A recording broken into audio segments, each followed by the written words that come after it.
Welcome everyone. We are so glad to have you here. And we are going to get started. First, I just want to welcome everyone to LCV, or the League of Conservation Voters' first National Activist Briefing. We are so glad you're here and joining us. And tonight we are going to be joined from folks across the country. So as more folks join us, I hope you'll fill out that poll that we've got going so we can see where you're joining us from as we launch this exciting activist briefing. So we're looking ahead tonight to give you an insider look at the 5-year offshore leasing plan and what's at stake for our coasts, our economy, and our communities. And I am joined by some incredible speakers who I'll introduce in just a moment here. Before I do that, I wanted to start by introducing myself and just say welcome. My name is Janessa Agnew. I use she, her pronouns, and I'm the National Field Director at the League of Conservation Voters, or LCV. I am joining you all from the traditional lands of the Piscataway people and want to acknowledge the generations of land stewardship that they have contributed to this space that I'm currently occupying. We will also have a land acknowledgement from our first speaker, Liz, to get us started. Before that, I did want to just share a little bit about my journey.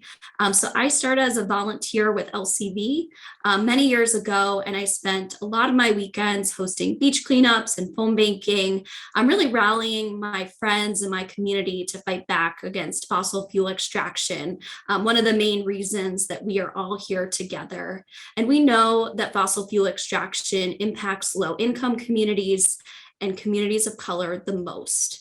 And what we're fighting for today, and what you're going to hear more about how you can get involved with, is how we can protect all communities from the detrimental impacts of extracting fossil fuels, especially off of our coast. So I'm very glad you're here, and we are even more excited to get you involved in our activism.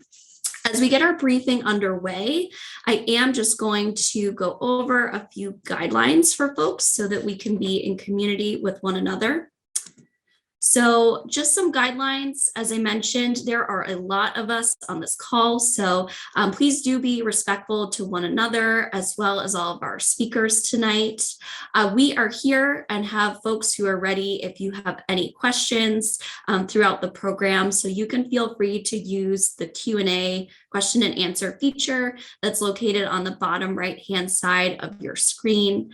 And this webinar will be recorded, so don't worry about missing anything. We'll be following up via email with the recording. With that, I am super excited to be joined by such talented and passionate advocates tonight. So we will have 4 speakers tonight or this afternoon, depending where you're joining us from. First will be Liz Mehring, Advocacy Director at Cook Inlet Keeper, followed by Sarah Chipo, Vice President of Government Affairs at LCV, followed by Lorelei Godfrey, Policy Director at Seacoast Students for Sustainability, and Nadine Guillory, Field Organizer with Climate Action Virginia. So with that, I am very excited to introduce our first speaker tonight to really ground us in the local fight. So with that, I'm looking forward to passing it along to Liz, who is the Advocacy Director at Cook Inlet Keeper, a community-led organization working to protect the Cook Inlet watershed and all of the life that it sustains. So thank you so much for being with us, Liz, and please take it away. Thank you so much, Janessa, and thank you all for being here, and thanks LCV for having me to talk about this incredibly important fight. I do want to start off right away by grounding us in the place where I am, and I'm up here in Homer, Alaska, which is on the stolen lands of the Dena'ina and the Supiaq people. And we always acknowledge that there's 10 tribes who have lived and thrived in and around Cook Inlet, or Takatnu, from time immemorial, and continue to do so today. And throughout these fights, we have heard from many of the Alaska Native people that live here and the tribal citizens who live here about their concerns for their water. And with that, I would like to also then, with the next slide, ground us in this fight, which has been a very long fight up here, but it's also a tale of just incredible persistence by people like you who have stood up for decades to say we don't want drilling in Lower Cook Inlet. And I'll get to some maps in a minute, so I'll get to like Lower Cook Inlet and what that means. But my story is really, we're trying to ask you all to make a difference again. And there's a history here in Cook Inlet. In the 1970s, there were actually state leases in Ketchimek Bay, which is just off of Cook Inlet. And at that point, the fishermen and the people here stood up and said, we do not want this drilling here. And there are no drilling rigs in Ketchimek Bay because of that. And the state bought back those leases. And then in the 90s, hundreds of people showed up to oppose leases in Lower Cook Inlet. And then just this year, over 90 or almost 93,000 people stood up and said that they did not want a lease sale in Lower Cook Inlet, and lease sale 258 was just recently canceled. So this kind of new proposed lease sale comes right on the heels of that for us. And that was 93 people from around the country, both in Alaska and around the country and even the world. And the next slide, we do actually have a map. So we're really talking about Lower Cook Inlet, which is the same lease area that was lease 258 area. And so I am right below that point on the east side of the map. This is Anchor River Critical Habitat Area. I always gesture with my hands. It's not very helpful on Zoom, but you can see it's an incredible area with incredible protected areas all around. Lake Clark National Park, Katmai National Park down to the southwest, and so forth. It is just an incredible area with lots of amazing resources. So with the next slide, I'm going to actually take you on a little bit of a tour through Cook Inlet and what makes Cook Inlet so amazing.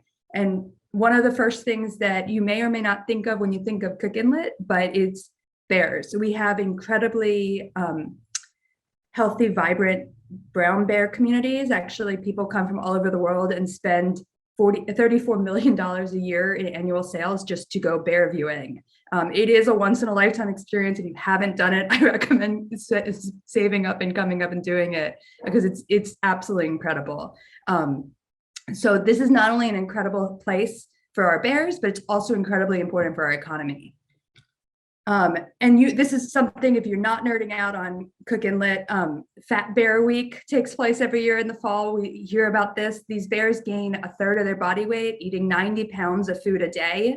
And then we all have a competition to vote on who got the fattest over the summer. It's really fun if you haven't done it, but this is right to the west of Cook Inlet, right where the lease sale area is. And this is important because if we have lease sales and there's spills, which we know there will be, it will be ending up to our bears, to our coast where the bears are clamming, to the salmon that are coming and spawning upriver. And so we bring you to all of these places because of that. And it's not just the bears.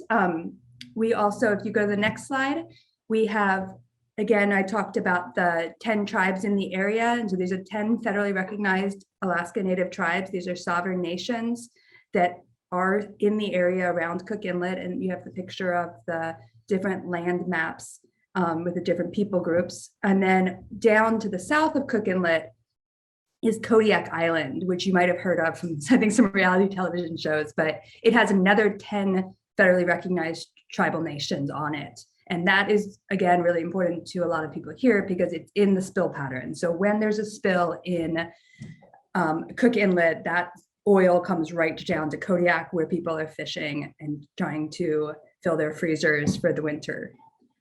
There's also some amazing places. If you go to the next slide, we have amazing birding areas, really important bird areas throughout the state, shorebirds that migrate from very far away and come here every year. They do some incredible things. Again, 2 national parks. And we're in the beautiful picture part of my presentation, but if you go to the next slide, we also have just incredible things to come see. And so whales, 2 endangered species with sea otters, and then our very endangered Cook Inlet beluga whale that would live in the very far north section of a lease sale area. And there's only 279 of those belugas left at the last count, which is actually fairly old. So we're waiting to hear if it's even jumped further than that. It's also worth noting that Cook Inlet is the most populated place in Alaska, with 400,000 Alaskans who live, play, and work in this watershed. And we do have some drilling rigs in the north part of the state. And so Cook Inlet has seen all of the things that you fear with oil spills already. And so these are really old rigs, they're from the 60s, and we have had blowouts and other times when it's really a horrible situation for our waters and for our really important fisheries. And so it has been really bad at different times.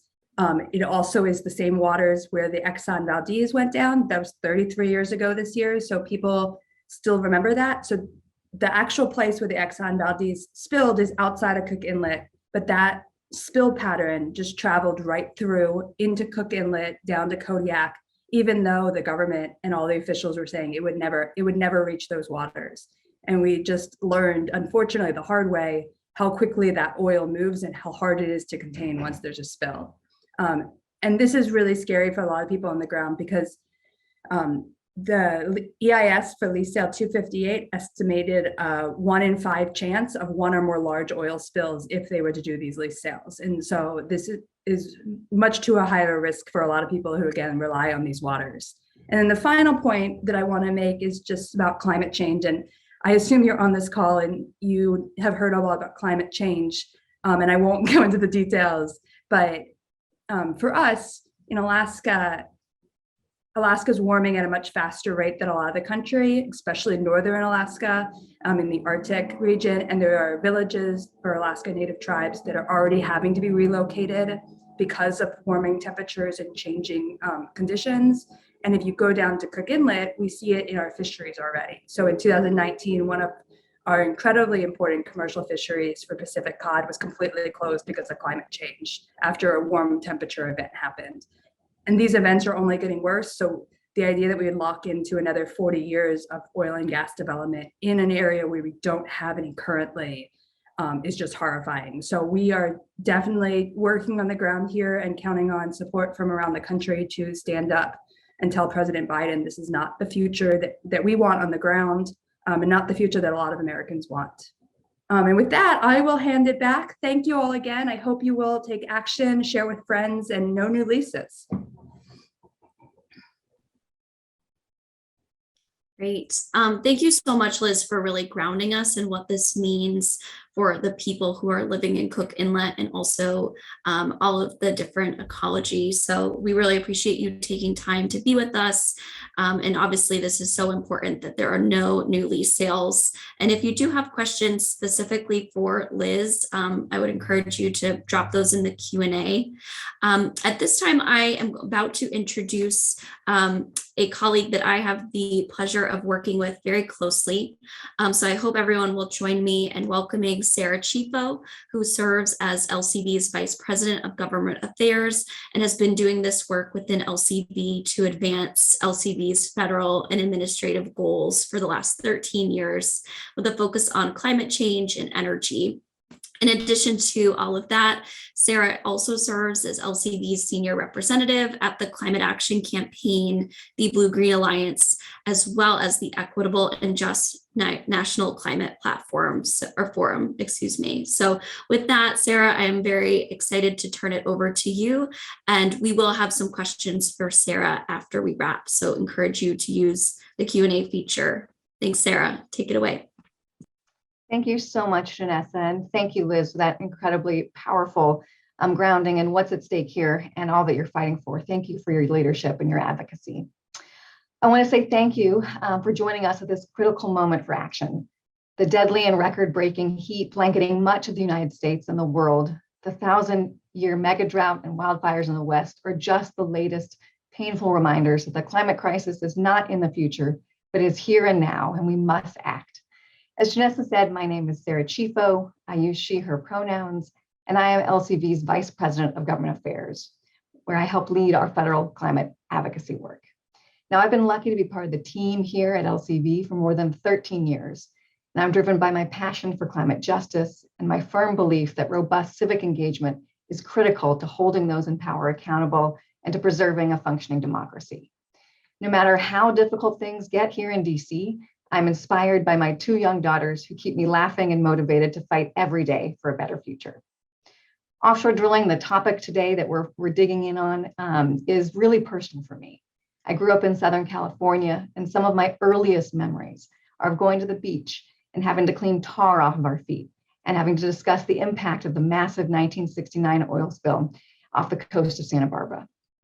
So let me also start with a huge thank you to all of you activists for being here today, for taking the time to be engaged. It makes a huge difference. In my years here at the federal level, I've seen time and time again how necessary and effective it is to show overwhelming public support for an action that we're pushing an administration to take, especially when we're standing up to polluters like the oil and gas industry. So I'm so excited to be ensuring together that the Biden-Harris administration finalizes an offshore drilling plan with no new lease sales. As you heard what's at stake from Liz, this is so critical that we work together. It's an essential part of delivering on this administration's urgent climate and environmental justice goals. Now, because of your demonstrated commitments to climate activism and your deep interest in this, we wanted to provide you a little bit of inside look on stopping offshore drilling and how to get involved. So I'm going to start with a brief background on why this moment is so important and critical for us to act and what's at stake. So every 5 years, the Department of the Interior, which manages our federal lands and waters, sets forth its plan for future offshore drilling. This is the single plan that determines where and whether new leasing for offshore drilling will occur. On July 1st of this year, the Biden administration took its first step in this process, unveiling the draft leasing plan for the 5-year period from 2023 to 2028. This draft included a number of options that the agency is considering. Those range from a disastrous 11 new lease sales to no new lease sales. That's why we need to push as hard as we can to make sure that the final plan includes no new leasing. Now, it's important to remind everyone here that President Biden pledged when he was running for president to end new leasing for oil and gas on public lands and waters. And delivering on this promise is critical to protecting communities, if you heard from Liz, to transitioning off of our dangerous fossil fuels, and to meeting our science-based climate goal of cutting pollution in half by 2030. Now, the department is in the midst of a really important 3-month or 90-day comment period that ends October 6th. We're working with partners at the national and state level, many of whom are on this call, to flood the Department of the Interior with comments opposing any new drilling. LCV has a goal of submitting 30,000 comments, and you all are a critical part of making that happen. So let's go back over what's at stake here. As you heard from Liz, these proposed plans have major impacts, especially on the communities, frontline communities in Alaska, and notably the Gulf of Mexico, which has up to 10 proposed lease sales in the current draft that was just released. As you've heard, offshore drilling poses huge risks. Let me go through those again. Risks to the health of our communities, especially frontline communities already overburdened by pollution and the fossil fuel economy, risks to risk for workers, risk to wildlife, risk to local tourism-based coastal economies, and risks that our climate cannot afford. High gas prices are unfortunately putting the Biden-Harris administration under enormous pressure to expand offshore drilling. And frankly, I don't know how to say it any more directly than this. The oil industry is lying to families who are being hit hard at the pump when they say they need more leases to address today's high gas prices. The truth is that new offshore drilling takes decades before the leases lead to any production of oil. So they would do nothing to bring down the price of gas at the pump today, but they will lock us into long-term fossil fuel infrastructure for decades to come at a time when we all know we must urgently move away from fossil fuels. So we simply cannot risk dirty and dangerous oil spills wrecking our coastal economies and threatening ocean wildlife. Now, for an idea of the scope of what's at stake here, the climate benefit of permanently ending new leasing could be the equivalent of taking every car in the country off the road for 15 years. There is so much at stake, and we are so grateful for your partnership. And together, I'm confident that we can stop new offshore oil leasing. With that, Janessa, back to you. Great. Thank you so much, Sarah. And we really appreciate your leadership here and really talking about what is at stake and what this process looks like. So we are in just a moment going to get to some questions. We really appreciate folks who have been sending those in, and we'll have some time for Sarah to walk through those. But before we do that, That was a great explanation. And we do want to take a moment while we're all together right now. One of the best ways, as Sarah started to map out, that we can have an impact is by taking a joint action together. And that is something that we can do right now. So in a moment, we are going to ask that everyone join us in submitting a public comment through a petition that you will see in the chat. This is both an easy and really impactful way to have a difference in the democratic process. And so as we get questions underway, we really encourage everyone to take that simple action. It takes just a few seconds, and all of us coming together and doing that really is what is going to make the difference. As you heard from Liz, that is really the voice that we need to continue to push back and make sure that there are no new lease sales. So with that, I am going to start off with a question connected to the comment period for you, Sarah, that we received. Could you talk a bit more from your experience about how you've seen comment periods have impacts and how the comments that we're all directing in right now can be an example of that? Thanks so much, Janessa. That's a great question. And let me just start with a really unequivocal yes. Comments submitted make a huge difference. And these offshore drilling plans have a history of evolving as they go from the draft stage where we currently are at to a final plan. In fact, the last 5-year plan, which the Obama administration finalized back in 2016, started out proposing new oil and gas leasing in the Atlantic Ocean and the Arctic Ocean, as well as areas like the Gulf of Mexico and the Cook Inlet that Liz spoke so powerfully to. By the time the proposed program was released, the leases in the Atlantic Ocean had been removed, and by the time the plan was finalized, the Obama administration removed leases in the Arctic Ocean as well. Now, this didn't just happen. It happened because of a lot of factors. And one of those key factors was hearing from the most impacted communities. And over the course of the process of that 5-year plan, the Interior Department received 1.4 million comments from the public against offshore drilling. Now, a couple of points here. It's not just public sentiment. The department is legally required to read these comments and factor them into their decision making. And we know it makes a difference. In fact, the Obama White House cited these comments as one of the reasons they felt it was in the public interest to take the actions to limit drilling that they did. That's huge. And I think really speaks volumes to the impact that we have when we come together. So just a reminder to folks that we do have that petition in the chat and are building towards a goal of 30,000 comments to really make sure that our collective voices have a resounding sound here in the DC area. Sarah, another question that we've got for you, and I think you had mentioned this in your remarks too, but can you talk to us more about how the increase in drilling, how increases in drilling may have impacts at the prices at the pump? Thanks. Another great question, Janessa. And sometimes folks don't understand this, but gas prices in the United States are primarily determined by global energy markets, not what we do here at home.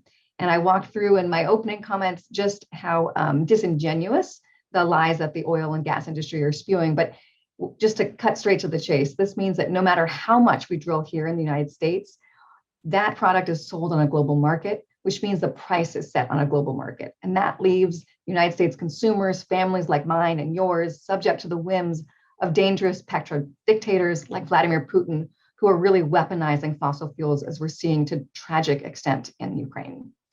So we can't drill our way to lower prices or to energy independence. And that's why we're working here at home and with allies abroad to make sure that we are finally transitioning to truly renewable sources of power and energy through building robust clean energy supply chains, battery manufacturing capacity, and deploying renewable energy generation and storage, while also electrifying our transportation sector like our cars and buses. That's really the only path to lower prices and to true energy independence and security. And I know that is something that we got a lot of questions on. So thank you so much, Sarah, for speaking more to that. And I think we have time for just one more quick question, which certainly, everyone has, we've seen a lot of folks who have already said they've submitted their petition. So that's awesome. Keep it coming. Could you share a bit more about just, one to two other things that you're keeping an eye on that will help us continue to advance our climate goals? Thanks so much, Janessa. It's going to be hard to keep it to 1 to 2, so stay with me here. And I'm so excited that folks are active already. Please do submit those comments. And there's a lot more of action that we need your partnership on. So let me just quickly say that even in the wake of the really terrible West Virginia versus EPA Supreme Court ruling, we have major opportunities for bold executive action on climate and environmental justice. So to run through a few of our top priorities, we are pushing the Biden administration to declare a national climate emergency, to swiftly adopt a suite of power sector rules that limit both toxic pollution that has been fueling the environmental injustice in our country for decades and the pollution driving climate change. We're also working to expedite rules to require 100% of new cars and buses to be tailpipe pollution free by 2035 and all trucks by 2040. We're encouraging the administration and pushing them to use the economic oversight and purchasing power tools they have to curb climate risk and speed deployment of climate solutions like electric vehicles. And of course, we're also fighting to curb methane pollution, to protect communities, and to stop new fossil fuel infrastructure. And we're working on the conservation side to accelerate efforts to protect 30% of Americans' lands and waters by 2030. Critical parts of making sure that our natural resources and systems are contributing positively to sequestering carbon and conservation. And so that's our federal quick list, but of course, we're also working with state partners across the country to continue the historic forward march of progress at state and local governments who are standing up to really take ambitious action on climate, jobs, and justice. And then we're also, unfortunately, very much reminded as the announcements from Mr. Manchin walking away from the incredible opportunity we have to pass transformative federal legislation on climate and those investments, that it's more important than ever that folks turn out to vote, because we truly do not have a pro-climate majority in the US Senate. And we desperately need folks to turn out at the midterms and to deliver, protect the House majority and deliver a pro-climate action Congress. Awesome. Well, Sarah, thank you so much. And I think folks will hear a lot more as well on how our work through LCV carries through DC and then also to the states, and how you can be a part of that from really wherever you are joining us from, which is a significant number of time zones across the country. We'll keep folks updated on that. So thank you again, Sarah, so much for really giving us that background and talking about the ways in which you've seen these comment periods have an impact. With that, I am very excited to introduce Laura Lee Godfrey, who is 17 years old from Portsmouth, New Hampshire. She is both the founder as well as the policy director at Seacoast Students for Sustainability. So we are very excited to hear more about your activism in the Granite State, my home state. Please take it away. Thank you so much, Janessa, for the introduction, and thank you everybody for being here. So my name is Laura Lee Godfrey, and I use she, her pronouns, and I'm 17 years old from Portsmouth, New Hampshire. I'm also the founder and policy director of the youth-led nonprofit Seacoast Students for Sustainability. And I want to start off by sharing the story of how my organization was founded. Last September, on the anniversary of Greta Thunberg's first rally, I organized a rally myself in my downtown square, calling upon our legislators to deliver change. And a chance meeting at this protest with other like-minded students sparked our nonprofit, which is today known as SS for Us. These friends were the leaders of their high school's respective eco clubs, and we realized that each club was organizing the same activities alongside each other, but in the dark. And we formed Seacoast Students for Sustainability to collectivize our voices and make an impact on a bigger scale. And the same is true for today, because everybody here has a desire to make a difference. And you've heard from some incredible speakers as to how we can unify our voices. And since last September, Seacoast Students for Sustainability has engaged in countless hours of community service. We've cleaned beaches, organized even more rallies, and testified on legislation. Right now, some of our members are actually helping to write our city's climate action plan. We're implementing composting curriculums, to ensure that there is continuing education on the solution to the food waste that has drastically contributed to greenhouse gas emissions. And we're also hosting an art show to highlight sustainable art, and we're building composting receptacles for local businesses. And as policy director, I work with my local legislators and the state of New Hampshire to advocate for sustainable policies. So, for example, we're talking about a new and improved climate action plan for New Hampshire, or the implementation of offshore wind in the Gulf of Maine. And living in a seacoast region, I understand the impacts offshore drilling can have, because our economy is reliant upon the lobster we fish or our drinking water from the Merrimack River. And the inevitability of spills, the harms to public health, and the damage to the tourism and fishing industries would be disastrous for similar local communities that get new drilling leases. I'm an environmental activist because I love swimming and skiing. I love hiking with my friends, running along the beach or watching the sunset.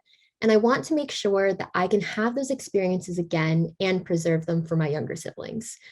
But I'm also an environmental activist because I'm fascinated by policy. And policy is one of the clearest and most direct ways to make a difference. And it's policies like these, Biden's offshore drilling proposal, that have the potential to impact millions of Americans, various ecosystems, and the world around us. We can't stay locked into a system that will only push us deeper into a climate emergency. And if we want to move towards minimizing climate change, proposals like these aren't the answer. And with climate legislation gridlocked in Congress, it is imperative that we take all the steps we can to reduce our harms on the environment. The actions that we take today irreparably alter our future. And we have a chance today and now to make a change for the better. And if you take anything away from today, it's to make your voice heard. Thank you, everybody, for being here, and thanks for having me.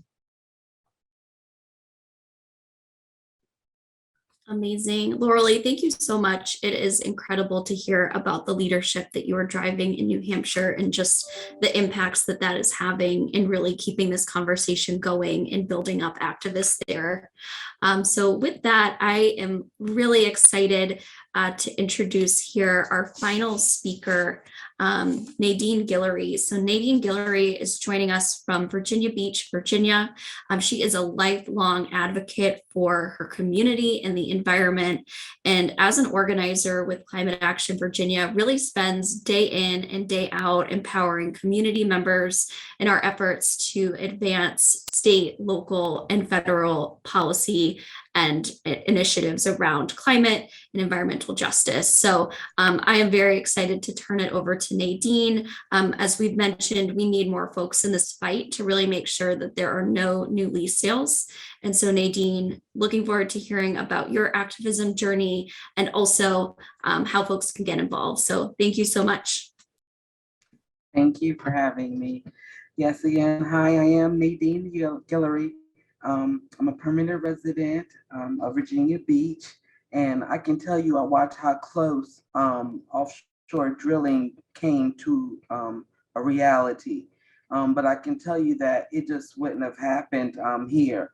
I mean, just being biased, we have too much that we care about with the environment and our land, and hence the ban on the leasing that we have here since 2020. We've been banned. We've banned the leasing since 2020 here, not to expand it or to have any drilling or gas drilling either. Drilling off Virginia's eastern shore would be disruptive disruptive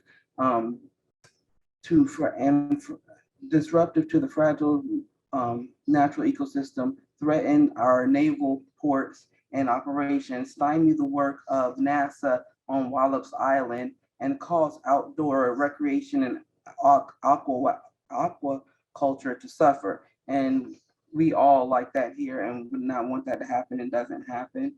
Virginia has plenty of historic protected landmarks, and even through out most of the coast and the ocean isn't protected landmarks, it is certainly honored as such. We honor the beach and we honor the coast and we honor everything just like it was a landmark. And it's just unfathomable to me to initially put in jeopardy an incident like an oil spill like in Louisiana or fire or an explosion on the drill like that happens. And I know in Louisiana, they had paid them well and they had compensated the citizens very well there, but that's just something that I can say that we just would not have taken, we just would not have stand for. We wouldn't have had it built in the first place, just like we're not, just for our wetlands and our inlets as well. And we just wouldn't stand. This was being proposed before I came onto climate action. But I can tell you that I felt very confident that I didn't need to take any action. Our protective organizations like the Sierra Club, Chesapeake Climate Action Network, and Blue Green Alliance, and LCB, and Climate Action, which I was a part of the Coastal Climate Rally, which was to definitely bring awareness to these drillings and such, and all of our other petitioning causes. And we just would not have stood for that. And we were very effective. So I can tell you that. I know I'm biased again, but I just was very confident that I knew that we wouldn't have it. Virginia Beach itself is so image conscious that they would not have a landfill that was in a prominent area. It was just, out in the open or just too much traffic to come past. So they covered it up. And of course they call it Mount Trashmore now, and it's a tourist land site. So it just wouldn't happen that they would have an offshore drilling rig off of our beaches to cause such security risks to our military and everything such as that. And the landfill that we have still here now, but it is on the outskirts of the town, and we don't miss it because it is in the woods, and we respect it, but it is away. It also goes to show that the appreciation of our Virginia natural habitat was never lost on our children either. The field trips to botanical gardens, state parks, and hiking trails leaves a deep sense of entitlement, of responsibility. As a teenager, you don't even need your parent to go to the beach. So that also just leaves you to be responsible. You already know how to treat the beach and how to clean up the beach and how to not leave your things at the beach when you're young. So as you're growing up, you're already entrusted to take care of the beach and, behave properly. Again, just to think of drilling oil for profit and burn supply being a reality was and is still a very hard sell in this area. The financial profit of this resort city brings probably foremost in that decision. Then is what the people say. However, I do have empathy for the other shores and the other coastal comments that are have the drills are in progress of their leasing plans, just because they have a least desirable shore or coastal or not as desirable beach. I do feel for them. Virginia Beach is still in progress for plans for a windmill farm here in North Carolina. And I just think it's apparent the benefit and consequences of the comparison. And that's why Virginia can support one and oppose the other. Senator Mark Warner will continue to stand against expanding drilling proposals in the Senate and protect Virginia's natural beauty and outdoor tourism industries. And after hearing concerns from the local communities and the Department of Justice, Tim Kaine announced his opposition to opening Virginia's coast to offshore oil and gas drilling. Tim has spoken against offshore drilling and has said that it would threaten military assets in Hampton Roads, as well as the environmental tourism industry. Tim Kaine introduced the Build Resilience Act, which would spur investments in resilience infrastructure to reduce the risk of climate effects like flooding and extreme storms to communities like Hampton Roads. He has also introduced the Embrace Act to authorize the Department of Justice to carry out stormwater management projects at the military installations and to improve resilience at the facilities while protecting waterways and stormwater impact ecosystems. such as those that feed into the Chesapeake Bay. He has also been an advocate for protecting the Chesapeake Bay, as he has also been the Virginia National Parks in Shenandoah, an advocate for that, and a national wildlife refuge for the Chickateague, and places like the Tangier Island where the wild horses do their races and have their habitat. We put these officials in office to assure our concerns are addressed and kept to the forefront. However, if things look like they have an opportunity to change for the worse, I am glad to be a part of Climate Action Now, to push for climate action now if and when I'm needed. Thank you for listening. And now we also have a call to action. Now we would like you to check the link that is coming up to show you where to have your friends and everyone go for peer-to-peer texting training. And that'll be in the chat. And then secondly, we would like you to spread the word on social media using the hashtag Protect Our Coast or No New Leases, and use the sample language text that's in the chat. Thirdly, we ask that you have 3 friends or family members to submit a statement about the offshore drilling, and we have an example for that as well. Again, thank you for listening. Take care. I'll hand it back up to Janessa. Awesome. Thank you so much, Nadine. It's great to hear about what this fight has looked like in Virginia, and of course, all of the important areas that have been since protected in communities that are also protected as a result. As Nadine mapped out, and we've seen a lot of questions coming in, it is really important, as folks have heard, that there are no new lease sales within this proposed plan. And we know and heard from Sarah and Liz and others that our efforts when we come together can really combat that. So as Nadine mentioned, we're recommending 3 ways for you to stay involved with us.